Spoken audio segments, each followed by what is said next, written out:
A palavra de Deus diz assim lá em Lucas capítulo 18, versículo 1, nós conhecemos essa palavra. E contou-lhes também uma parábola sobre o dever de orar sempre e nunca, isso você já entendeu, dizendo: havia numa cidade um certo juiz que nem a Deus temia, nem respeitava o homem. Havia também naquela mesma cidade uma certa viúva. Aqui o Senhor Jesus não dá os detalhes dessa viúva, mas por se tratar de uma viúva, ela não tinha nada. Naquela época as viúvas não tinham e ninguém, eram simplesmente rejeitadas e abandonadas. Tanto é que Deus ele orienta o povo de Israel a cuidar dos órfãos e das viúvas. Lembra da viúva de Sarepta, que também estava numa situação de miséria? Se não fosse o profeta chegar, ela teria o quê? Morrido de quê? Porque não tinha ninguém, acabou, zero. E naquele momento aquela viúva também estava assim injustiçada. Ela não tinha quem apelar, ela não tinha quem recorrer. Então ela foi até esse juiz, que ia ter com ele dizendo: faze-me justiça contra o meu... Qual era o adversário dessa senhora? Qual foi o adversário dela, pessoal? O cancro. Não foi o cancro? O cancro foi o adversário dela. Qual o adversário que está na sua vida? Você sabe qual é o seu adversário. Quando a gente fala assim, é o diabo, tá bom, mas o diabo está materializado em quê? O diabo está materializado em que situação? Olha, pastor, eu tenho sido injustiçado ou injustiçada na minha vida financeira, porque eu estou desempregado e não consigo arrumar um trabalho. Quando eu arrumo um trabalho, dá errado. Minha vida financeira está amarrada. Isso é o quê? É justo ou é injusto? Porque você quer trabalhar, você não quer ficar de perna para cima, perna para o ar. Você quer trabalhar, você quer ter a sua vida arrumadinha. Quem não quer ter a vida arrumada?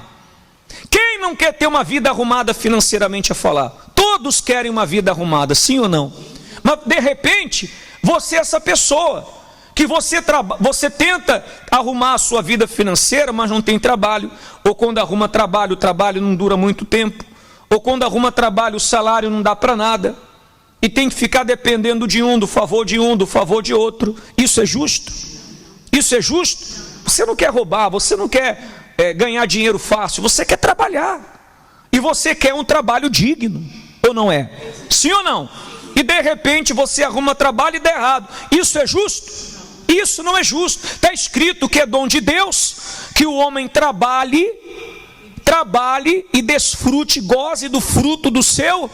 Então é justo você ter o seu trabalho, você ter o seu negócio, você ter a sua vida financeira e desfrutar. Você tem que poder, não é trabalhar, não é viver para trabalhar, tem uma diferença, né? Viver para trabalhar e trabalhar para viver. Deu para entender? Você não tem que viver para trabalhar, você tem que trabalhar para viver. Deu para entender a diferença? Então às vezes a pessoa trabalha de domingo a domingo, e eu observo isso. Às vezes ela é injustiçada porque ela é explorada no trabalho, principalmente o imigrante. Quando a pessoa não tem documentos, os outros se aproveitam. Ou isso não acontece? Não acontece? Então a pessoa faz 10 horas de trabalho, às vezes faz 15 horas de trabalho, é explorada no trabalho, é explorada por pessoas mal intencionadas. Quer dizer, isso é o quê? É justo ou injusto? O que é justo? 8 horas de trabalho. Não é assim que está determinado o governo? 8 horas de trabalho. Isso é justo. Deu para entender sim ou não? 10 horas, a não ser que a pessoa tenha horas o quê? Hora extra. Hora extra, não tem hora extra? Quem já fez hora extra aqui no trabalho? Você trabalha um pouquinho mais, mas ganha. Mas tem gente que trabalha e ganha menos. E às vezes tem que trabalhar em 2, 3 lugares ao mesmo, para tentar, sabe aquele jogo de cintura? É um cobertor curto, cobre a cabeça, descobre o quê? Cobre os pés, é um cobertor curto. Então a pessoa está naquele jogo de cintura, naquela indecisão, naquela indefinição, e aquela luta, aquela batalha pelo pão de cada dia, isso não é justo. Para quem é de Deus, isso não é justo para ninguém. Mas principalmente para você que é de Deus, que crê num Deus grande, que crê num Deus poderoso. Amém? Então você tem que reivindicar o seu direito. Você tem que reivindicar a justiça de Deus. Eu estou a falar da vida financeira porque hoje é que dia? Mas tem outras coisas, como o caso da senhora que era o cancro, que era a injustiça na saúde e assim sucessivamente. O facto é que todos nós temos um adversário. E esse adversário é a nossa injustiça. Deu para entender? Diz mais: e por algum tempo, aquele juiz iníquo não quis atendê-la, mas depois disse consigo: ainda que não temo a Deus, nem respeito aos homens, todavia, como esta viúva me molesta, hei de fazer injustiça, para que enfim não volte e me importune. Quer dizer, a arma daquela viúva foi o quê? A perseverança, a insistência. Repita assim: o insistente traz a existência do inexistente. Pegou? Pegou? Vamos lá. O insistente traz a existência do inexistente. Pegou? Quer dizer, aquela viúva foi o quê? Foi o quê? Insistente, insistiu, e ela trouxe a existência do inexistente, porque aquele juiz não temia Deus e nem respeitava os homens, mas por causa da insistência, da fé, da perseverança dela, ele foi obrigado o quê? A julgar a causa dela. E disse o Senhor: ouve o que diz o injusto juiz.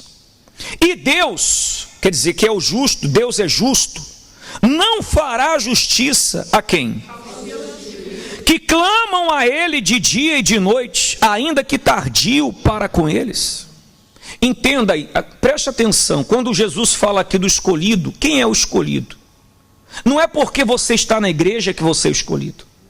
Não é porque você é pastor, obreiro, é membro que você é escolhido. Deu para entender, sim ou não? Vamos dar um exemplo. O pastor e a esposa que deu testemunho ontem, ele já era pastor. Ele já era pastor, não é que a filha dele estava naquela situação antes dele ser pastor, não. Ela nasceu aonde? Na igreja. Na igreja, e era ateia. Ou seja, não cria em Deus. Uma grande injustiça. Mas eu pergunto, o facto dele ser pastor provocou a justiça de Deus? Não. Não. Porque ele já era pastor e ela era ateia. Deu para entender? Mas quando eles vieram para onde? Aí sim ele se fez escolhido. Porque o escolhido é aquele que vive pela fé. Como disse o profeta Abacuque, olha só o que disse aqui o profeta Abacuque: mas o justo pela sua fé viverá. Amém? Então você se faz escolhido ou escolhida quando você vive pela sua fé, não é a fé do pastor. Foi o que eu disse, a sua vida depende só de quem? De você mesmo. A sua vida não depende dos outros. Não fique colocando na conta de um, de outro, o seu fracasso e nem o seu sucesso. Tanto o seu fracasso quanto o seu sucesso depende de quem? O meu fracasso e o meu sucesso depende de mim. Deu para entender, pessoal? Então não fica colocando na conta, porque ninguém me ajuda, porque ninguém faz isso por mim. Aí fica aquele sentimento de comiseração. Tadinho dela, tadinho dele. É aquela pessoa que diz assim: eu me sinto injustiçada. Se sentir injustiçada, não vai provocar a justiça de quem? O que vai provocar a justiça de Deus é quando você manifesta a sua fé. Foi o caso dessa senhora. Deus falou com ela. E ela foi lá e tirou tudo que ela... Não foi o pastor, não foi o bispo. Deus mandou. Ela tirou tudo que ela tinha na conta. Ela tirou tudo, investimento, tudo. Ficou com quantos cêntimos na conta? 24 cêntimos.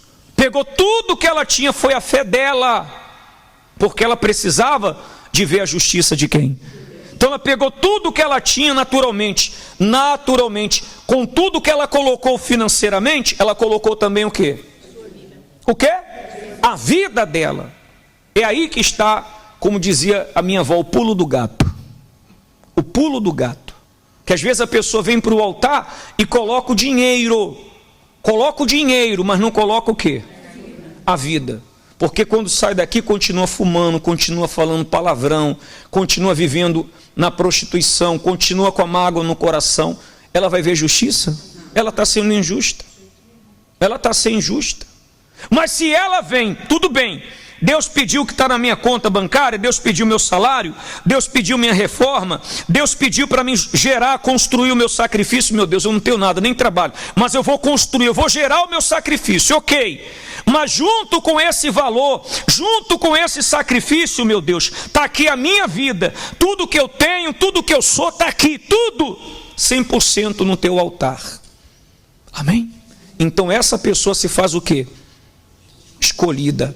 Por que ela se fez escolhida? Porque, como disse o profeta, mas o justo pela sua fé viverá.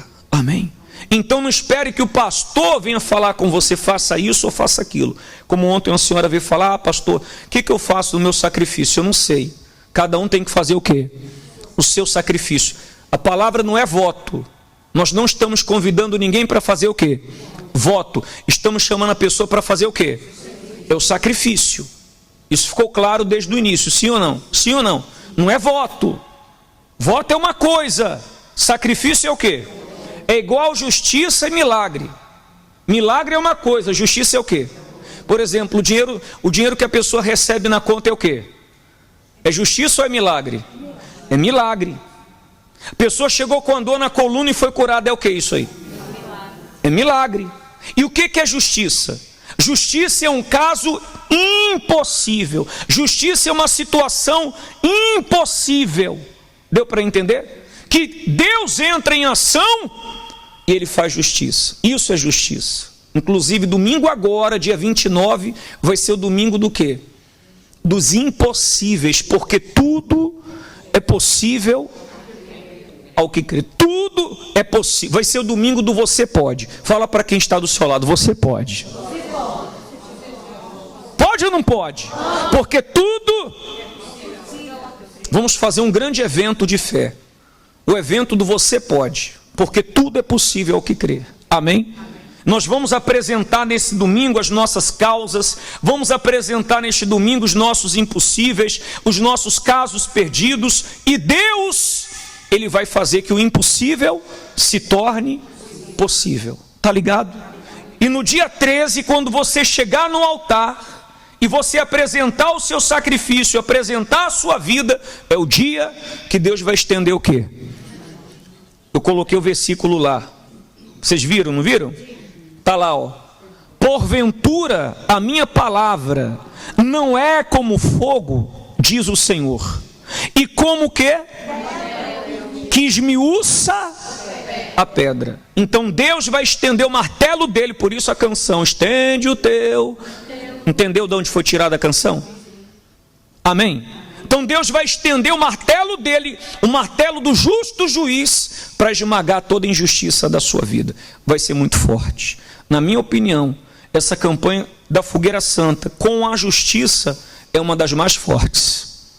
Toda a Fogueira Santa é forte, mas essa é uma das mais fortes. Por quê? Porque nós estamos apelando para o caráter de quem? Já viu quando você é uma pessoa direitinha, uma pessoa honesta, que alguém vem acusar você, dizer que você fez, que você é mentiroso, que você é enganador? Como é que você se sente? Você é direitinho, vem aqui o obreiro Olavo. Olha para a cara do Olavo. Só de olhar para a cara dele já sabe que ele é uma pessoa correta. Pessoa correta. Aí vem um indivíduo e fala assim, pô, você é um enganador, você é um farsante, você é um mentiroso. Ele pode ser calminho como for, mas com certeza ele vai ficar o quê? Irado. Ele vai ficar ultrajado, ele vai se sentir injuriado. Não é assim? Por quê?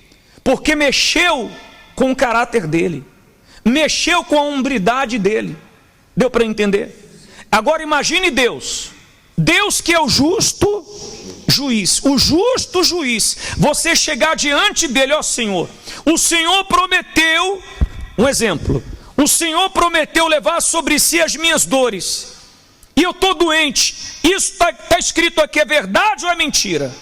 Nós vamos estar a mexer com o quê? Com o caráter de quem? Deus vai ficar irado com aquela doença, Ele vai estender o martelo e vai esmagar aquela doença. Deus vai ficar irado com aquela miséria, vai estender o martelo e vai esmagar aquela miséria. Deus vai ficar irado com aquela situação, vai estender o martelo e vai esmagar aquela injustiça. Por quê? Porque a base do caráter de Deus é o quê? Justiça. Se você pegar a palavra justiça na Bíblia, você vai ver justiça do início, porque o nosso Deus é justiça. A base do trono dele é o quê? Justiça.